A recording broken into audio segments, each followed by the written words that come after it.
Coming up on Network Africa. Rights group accused Sudan's army of torturing people to death as civil society organizations reject ceding of Gold Triangle to Egypt. South Africa's Department of International Relations and Cooperation slams U.S. report on its human rights as deeply flawed. Plus, family of the late former president of Zambia, Edgar Lungu, to head to the Apex Court in South Africa over the decision to bury him back home.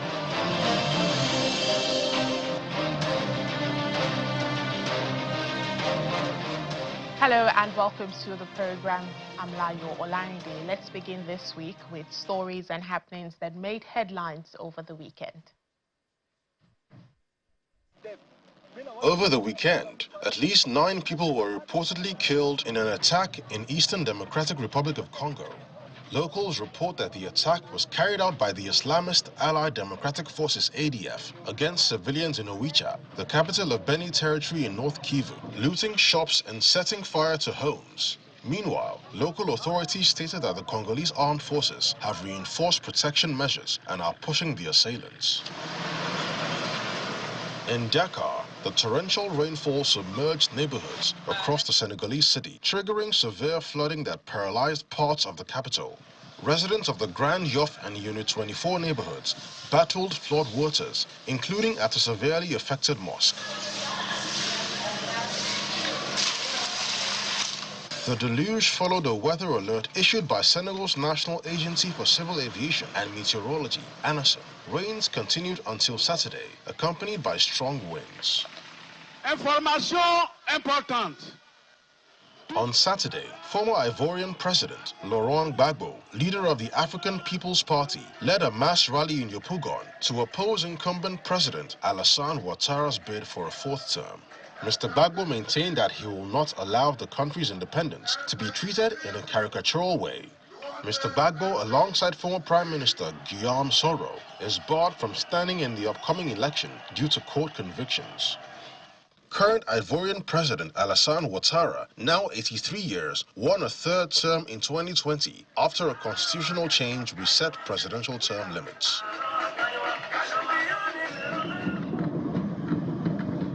And on Sunday, for the first time in its history, Madagascar assumed the rotating chair of the Southern African Development Community as President Andry Rajoelina opened the 45th Ordinary Summit in Antananarivo with a call for deeper regional cooperation on industrialization, agriculture, and the energy transition.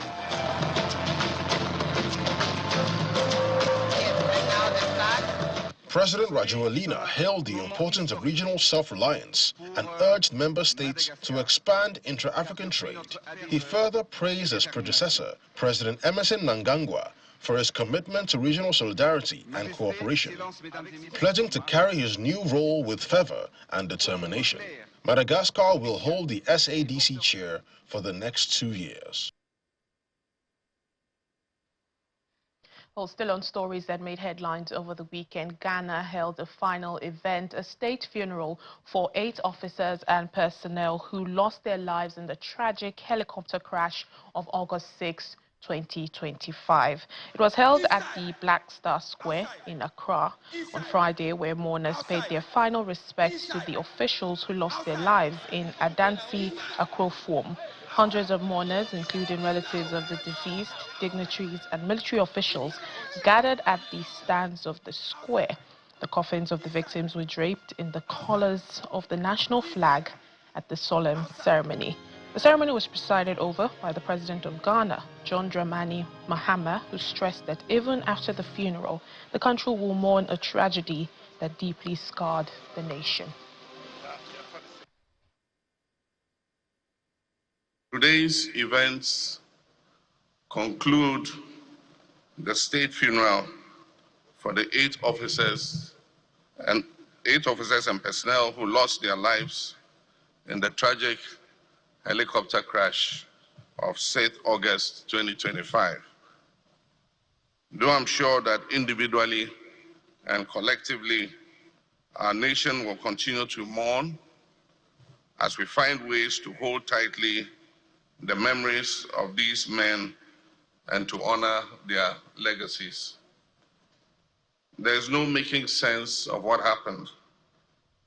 Despite whatever technical reasons or official explanations an investigation will yield, a loss of this magnitude and in this manner will never make sense to the grieving heart. What we can do together as a nation is make sure that the lives of those who remain, specifically the children of our 8 brothers, do not become the collateral damage of this tragedy.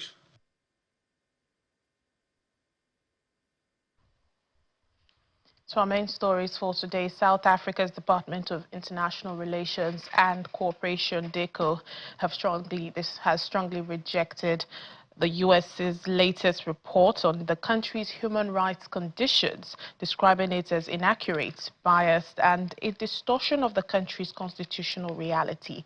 The 21-page document released by Washington claims South Africa's human rights situation had significantly worsened, citing land expropriations from Afrikaners, abuses against racial minorities, and alleged extrajudicial killings in provinces like KwaZulu-Natal.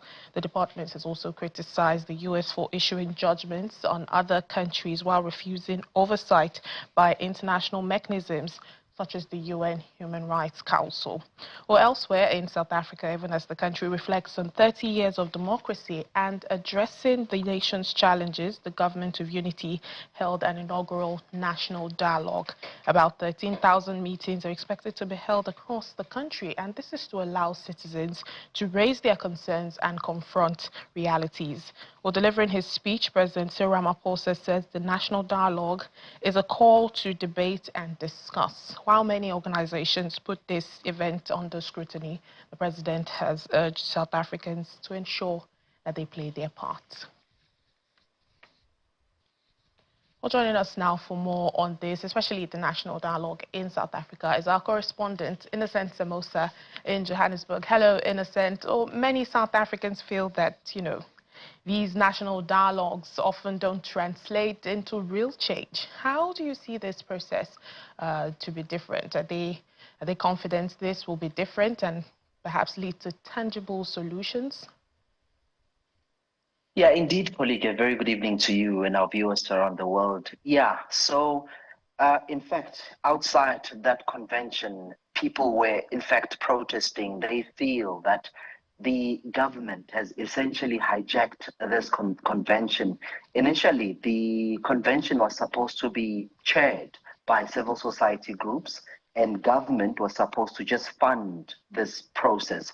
But they feel that when government is part of these kinds of processes, it tends to have the issues around corruption, because we do know that, I don't have the figure in my head at the moment, but I know that billions are set aside, billions of rands, to essentially make sure that this becomes a success. But we do know, colleague, that it's not only South Africans who are concerned, but we know that even the likes of the Democratic Alliance, this is the biggest political party, one of the biggest political parties in the Government of National Unity, decided to say that they're not going to be part of this process. And they feel that also when government is part of this, it does tend to, have issues of corruption in it. But we know now that the government said they are continuing, and they are calling for those who decided to leave this particular convention to essentially come in so they can discuss the issues that are currently facing South Africa today. So the bottom line here, Layo, is that they don't want government to be at the center of this convention. They want civil society to be at the center and to make sure that the proceedings are held in that fashion, colleague. Well, and now, the government says 13,000 meetings are planned nationwide. What are the mechanisms, in place to ensure that the voices of ordinary citizens, especially those in rural and marginalized communities, are truly heard and acted upon? Well, colleague, can I be honest with you? I do not know what mechanism they're going to use. And I'm saying this because they know what South Africans want. Three things. They want water, especially where I come from in Bushbuck Ridge in Mpumalanga. People want water, and people want jobs. People want security. These three things, colleague, are very much vital. And I don't know why the government decided that people have to sit down and discuss things that they know. I mean, maybe I might be getting it wrong here, but I feel like this is going to cost taxpayers more money because we are going to pay for this convention, and it's millions of rands that I feel like they know what South Africans want, and there's a need for them to direct that fund to essential spending where they can be able to create jobs. Because the issue here is that they know what South Africans want, and yet we are seeing this convention continuing where monies will be spent, and not just monies, exorbitant amount of money, colleagues. So going back to your question, I'm not sure what mechanism government is going to use, but I just wish that this again is not going to be another talk shop where people just sit down and talk with no timelines and with no tangible resolutions. Yeah, and we'll wait and see how it all pans out, by the time those meetings begin. Let's move to the U.S. reports on South Africa's human rights. The Department of International Relations and Cooperation has strongly rejected this. We've seen the backlash. As a South African innocent, how would you, rate the human rights legacy in the country? Colleague, as a South African, and I'm going to be honest with you, we come from a very painful history. And of course, some of the history, I was not there, but reading the history of South Africa, the apartheid regime was indeed a very much painful history. And it's still a wound to some of the elderly people in our midst. And for the US to come out with this kind of report is very much painful because they don't understand the issues on the ground. And colleague, to be honest with you, I don't think they know what is happening in South Africa. But this is just pockets of people who they feel despondent, they feel excluded from the means of the economy, and then they decided to go to America and peddle lies. There is no atrocities here. There's no killings of farmers. The reality is that crime is a problem in South Africa. We do know black and white and colored are being attacked because of the issue of crime. As I said, that some of the things that South Africans need, part of it is security. So I don't know, but I feel like the report is just very much disingenuous, and I feel that it's lacking substance because how do you produce such a document in a short period of time? This tells you that the report itself, it lacks evidence. And I stand to be corrected here. But staying in South Africa and seeing what's happening around me, that document is very much, misplaced, for a lack of a better term. All right, then, Innocent Samosa, our correspondent in South Africa, thank you so much for your time. All right. Thank you so much, colleague. Well, in Johannesburg, South African faith-based organizations have come together for a candlelight prayer, and it's following the brutal murder of a 27-year-old e-hailing driver. The young man was shot and set alight in his car during violent clashes between taxi operators and e-hailing drivers last week. A passerby and another driver were also injured in that attack. Well, so far, no arrests have been made, and the victim's family say they cannot afford to bury him or repatriate his remains. Well, let's take a break now on the program. Still to come, an African man goes on a solo 100-day triathlon challenge in peak Dubai summer. Let's give you more details after. Please join us again. Welcome back to the program. We continue in Sudan. A prominent human rights group is accusing the country's army and security forces of torturing people to death and operating execution chambers. The emergency lawyers group say it has documented hundreds of arrests in the capital, Khartoum. It said that in the worst cases, some captives had later been found dead with evidence of torture. The Sudanese army recaptured the city from the paramilitary rapid support forces back in March, against which it is fighting a bitter civil war that has killed tens of thousands of people in 2 years. The army is yet to respond to the allegations, and throughout the war, the emergency lawyers group has documented atrocities by both the army and the RSF.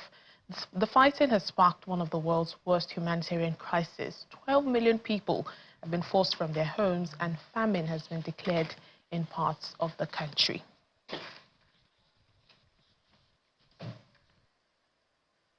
In the meantime, the Sudan Development Initiative, SUDIA, a civil society organization in the country, is vehemently rejecting the decision by the head of the Sovereignty Council, General Abdel Fattah al-Burhan, to formally recognize Cairo's sovereignty over the Halab, Shalatin and Abu Ramad triangle. This move, they say, was taken without the will of the people and have described it as a surrender of national sovereignty.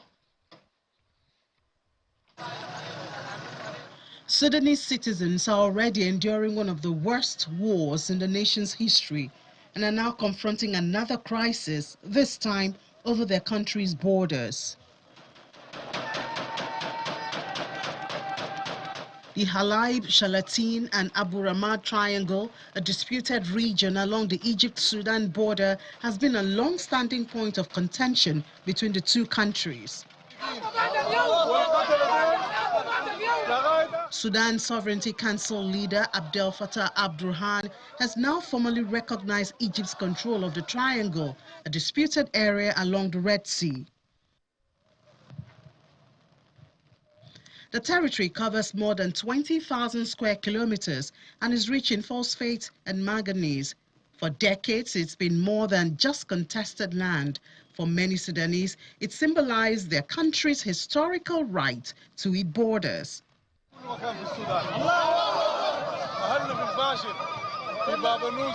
But al-Burhan's move, seen as a surrender of national sovereignty, has ended that dispute in Egypt's favor, and it sparked a storm of political backlash at home. Civil groups and researchers say the decision amounts to battering Sudan's sovereignty in exchange for military support to keep al-Burhan in power. Activists are questioning how a leader can hand over land that Sudanese have long fought for to preserve. For many, the concession of Halab and Salatin is not just about borders. It's a warning that Sudan's future and its resources could be mortgaged away by unilateral decisions made at the expense of people's hopes for freedom, sovereignty, and justice.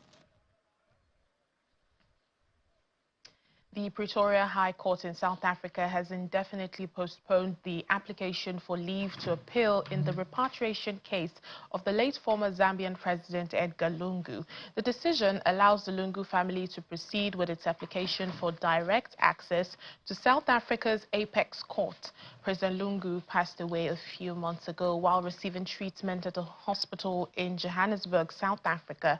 Earlier this month, a South African court ruled that Zambia's former president should be buried in Zambia against his family's wishes. His burial has been the subject of a 2-month dispute between the government of Zambia, which had planned a state funeral for him in Lusaka, and his family, who wanted him buried in South Africa.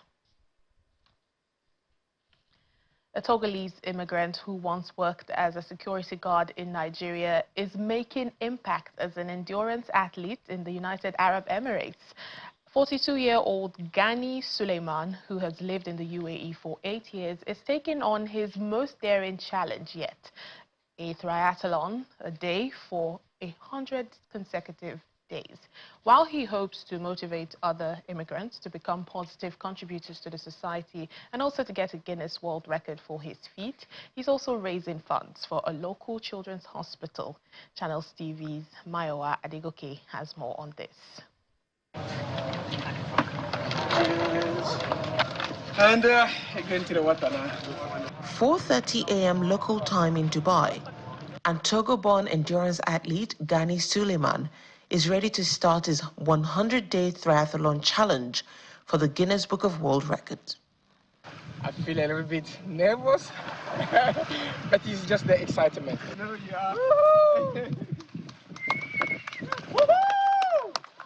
Cheered on by a few friends and supporters, he wades into the beach for a 2-kilometer swim, which he completes in under an hour.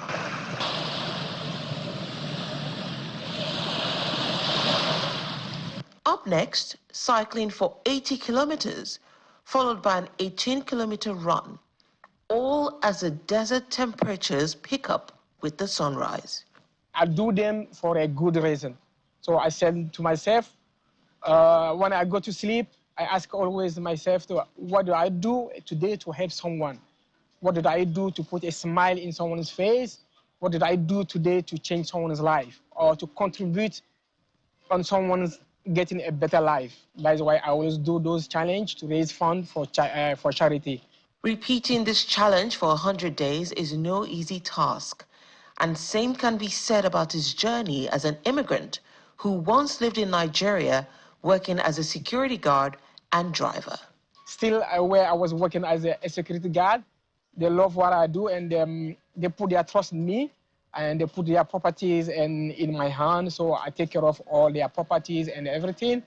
And from there, I started working as a driver in ExxonMobil, and from there, I switched to a boss, and I finally work with the daughter of former President Obasanjo. Her name is Damilola, and she was the last person I worked with before moving back to Dubai. In the UAE, where he has lived since 2017, life has not come without certain challenges, including discrimination. I don't do what I do for fame or to be known or for money. In fact, what I do don't get paid for it. Yeah, I don't get paid for it. I do what I do to help, to give back to the community. So as we in African, wherever we are, we need to know where we are coming from and where we are going. And if in any way we get misunderstood or mistreated, we need to stand our ground. Gani continues to advocate for mental resilience, and with the support of the Professional Triathletes Organization and the Al Jalila Children's Foundation, he continues this challenge until November the 16th. From Dubai in the United Arab Emirates, Mayowa Adegoke for Channels Television News. And as we end the program today, here's our fun fact about the continent. Did you know the Nigerian creative industry is believed to be the country's second largest employer of young people, following only agriculture? It provides direct and indirect employment to over 1 million people. The industry includes activities from movie makers, Afrobeats, online skit makers, content creators, comedy and fashion, and their various value chain. Well, Nollywood, the film sector's influence extends beyond employment, contributing significantly to Nigeria's GDP and generating millions of dollars in revenue annually. Nollywood is recognized as the second most prolific film industry globally in terms of the number of films produced and released annually, and is second only to India's Bollywood. Well, if you didn't know, now you know. And that's it on the program today. Thank you for watching. I'm Layo Olarinde.